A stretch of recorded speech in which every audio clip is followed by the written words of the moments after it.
Before we begin, a quick note. This channel shares anonymous stories inspired by real experiences. These are stories about hidden emotions, difficult choices, and the consequences that follow.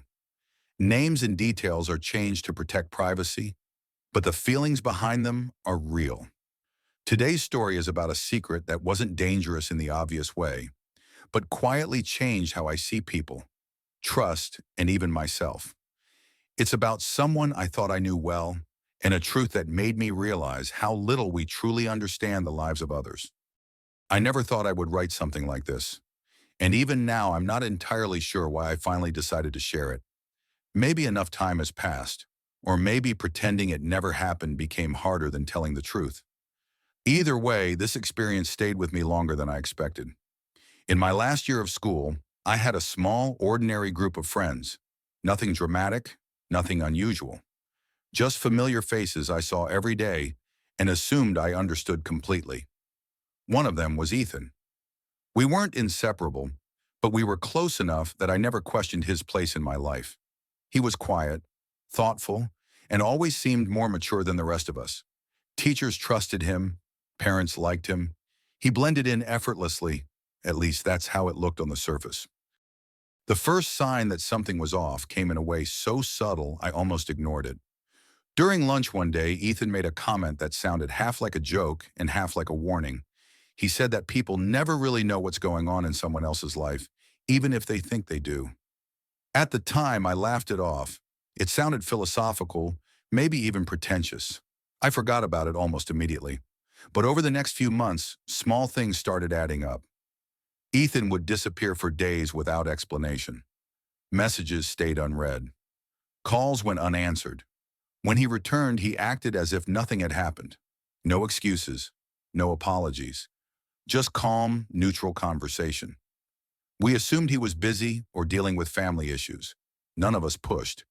Then quiet rumors began to surface. Someone said they saw him in a different part of town late at night. Someone else mentioned he spent time with people much older than us. Another person claimed he carried a second phone. Each rumor alone sounded ridiculous. Together, they created an uncomfortable pattern we chose not to confront. Everything changed one evening when I stayed late at school to finish a project. Most of the building was empty. As I walked down the hallway, I saw Ethan near the exit, speaking with someone I didn't recognize. The man was older, well-dressed, and composed.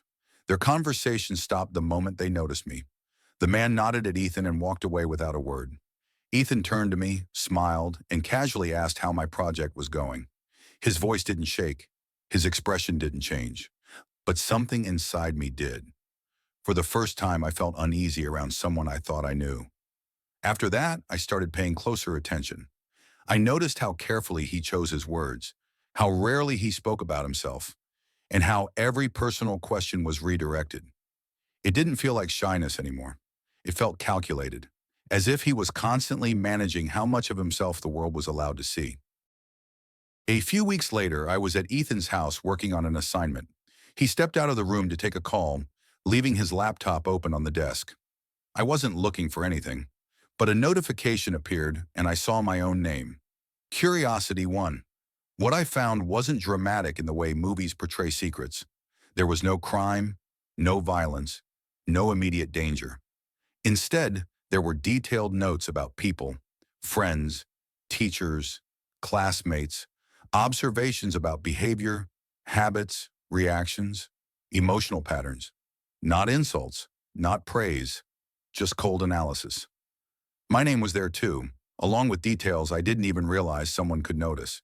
When Ethan returned and saw my expression, he understood immediately. He closed the laptop calmly and sat down. Then he told me everything. He said he had been doing this for years. It started as a way to survive an unpredictable home life. Promises were broken, trust was punished. He learned early that understanding people was the only way to protect himself, watching them, predicting them, staying one step ahead. What began as a coping mechanism slowly became something he couldn't stop. Ethan told me he wasn't planning anything harmful. He wasn't manipulating people for gain. He just needed control in a world that had never felt safe. He admitted he knew it wasn't normal, but it was the only way he knew how to function. Then he asked me not to tell anyone. Not as a threat, not as pressure, just a quiet request. I agreed, but nothing felt the same afterward. Even though he said he stopped writing about me, I was constantly aware of being observed. Trust once broken doesn't fully return. Over time, Ethan withdrew from everyone.